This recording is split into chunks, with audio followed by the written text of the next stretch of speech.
రాయలసీమ జిల్లా మన రాయలసీమ వాసులందరికీ నేను మాటిస్తున్నా, మీకోసం ఒక కూలీలాగా పనిచేయడానికి నేను సంసిద్ధంగా ఉన్నాను.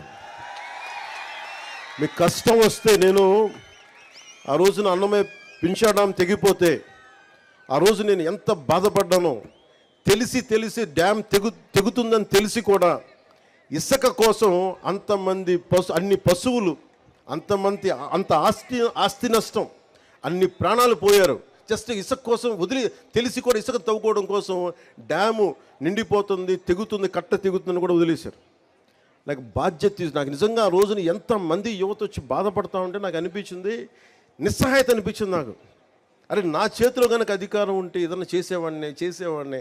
నేనైతే ఒక పార్టీ నాయకుడిగా మాట్లాడగలను, వేదన పడగలను, పోరాటం చేయగలను, కానీ చేతిలో శక్తి లేదే అని నిజంగా ఆ రోజు నేను భగవంతుని ప్రార్థిస్తే ఆ ప్రార్థనే మీ వల్ల